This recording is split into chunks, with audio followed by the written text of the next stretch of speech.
In this video, I'll be showing you guys how to calculate power and also what the law of conservation of power is in relation to circuits. So, in Newtonian physics, or maybe in the first mechanics physics class that you'll take, you'll learn power is joules per second, right? The amount of energy you consume per second.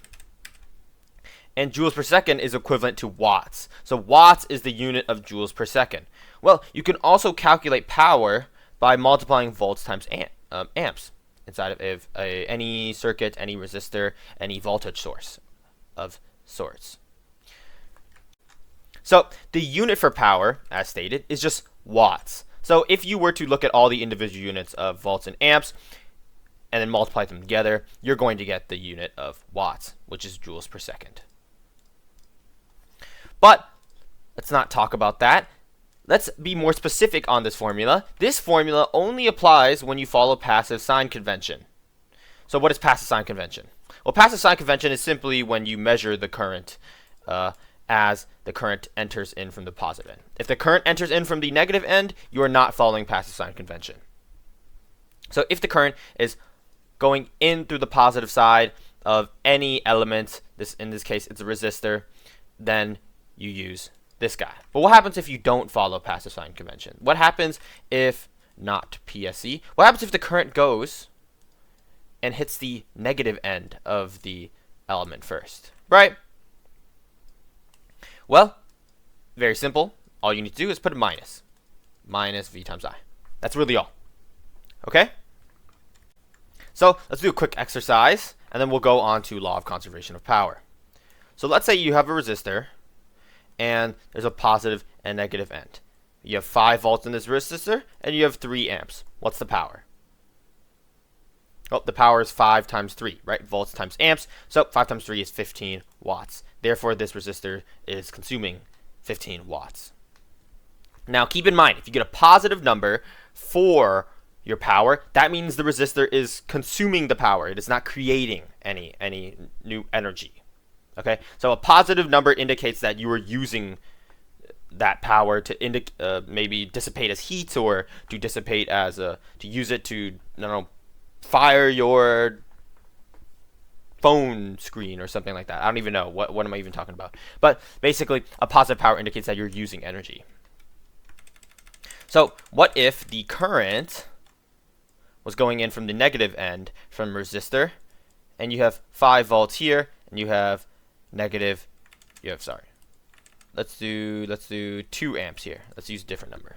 Well, since this is not following passive sign convention, and the current is going in the negative side of the resistor first, then you use the not passive sign convention formula, negative V times I. So negative 5 times 2, which is equal to negative 10 watts. Now, keep in mind, this is not a realistic situation. If you have a negative 10 watts, this resistor is creating energy, which makes no sense. If a resistor creates energy, my professor told me that you should talk to him because you'll get super, super rich, and you and my professor will get super rich together. Actually, talk to me first so then I can get some of that money.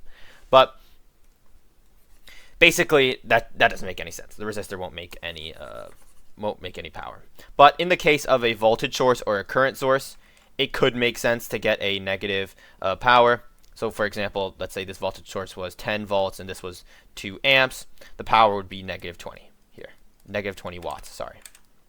The arrow, the current goes in from the negative side first, so you calculate the power using not passive sign convention. Therefore, it's negative 20 watts. So that means this voltage source is generating power for your circuit. Now, let's talk about the law of conservation of power. The law of conservation of power states, and let's actually set up the circuit first, that the total sum of power in a circuit must equal 0. So, the power generated by this voltage source must equal the power consumed by all these resistors. Negatively, of course. So it must equal the negative of all the power consumed by these resistors. So let's say these are all the positive sides. These are positive, positive, this is positive, negative. And you have currents going in this direction for all these resistors. Well, if this was 2 volts, this was 3 volts, this was 4 volts. Okay. And the current in the circuit is all the same. because this is a series circuit. So if you haven't learned what a series circuit is basically if all the resistors inside of a circuit are connected end to end, then the current has only one path to flow, therefore the current will be the same throughout the entire circuit. So this right here, let's say if this was 2 amps, the rest must be 2 amps. Alright, so the current going into this resistor, this voltage source is also 2 amps as well. And I could have put a capacitor here, I could have put a battery here, doesn't matter. Alright, but basically the current in all of this situation is equal to 2 amps. Now, what's the voltage for this voltage source? Well, we don't know that. So let's go ahead and use the law of conservation of power to solve for it. So if you have 2 amps here and you have 4 amps here, that means that this resistor consumes 8 watts.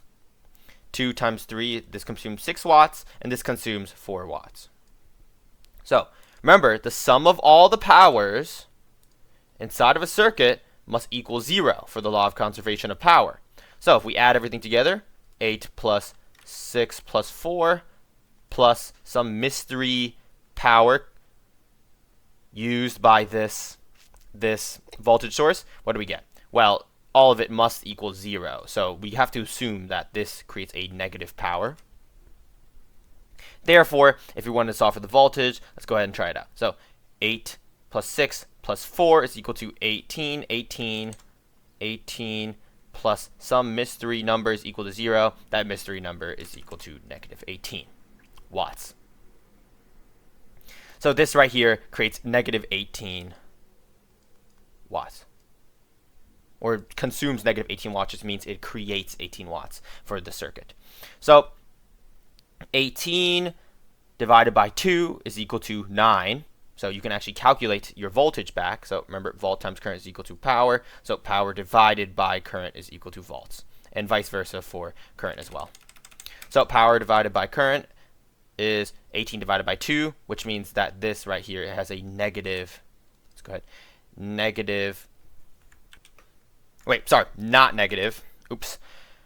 This circuit doesn't follow passive sign convention. Okay, that's a good mistake to show on camera because it's going to catch you up on an exam if you're doing circuit analysis. So make sure that you realize always use the proper formula when it's not passive sign convention. That means there's a negative here. So power divided by negative current is equal to the voltage. So 18 is negative 18 is the power. So negative 18 divided by negative of the current, which is 2 amps, is equal to 9 volts. Therefore, this voltage source emits 9 volts. All right, and in doing so, the total power of the system is conserved. So make sure, if you want to solve for some circuits, you want to solve for some missing voltages, missing currents, you can use the law of conservation of power. It's a pretty simple concept. It's not an actual fundamental law of physics, but it is derived from the law of conservation of energy, which is a fundamental law of physics. So basically states, you use a certain amount of energy, you have to create that amount of energy somewhere, right? You have to get that amount of energy from somewhere. And in this case, we get that amount of energy from the voltage source here. So we use 8 watts, 6 watts, and 4 watts. These resistors are using energy. Therefore, you have to, make the same amount of energy. You're not making energy. Get the energy from somewhere else. All right? So that makes sense. All right. Well, that's really it. Law of conservation of power. Calculating power, very simple in circuits. It's literally just voltage times current. So, as always, if you have any questions, put it on the comment section. And if you found this video helpful, consider subscribing and liking the video. Thanks for watching.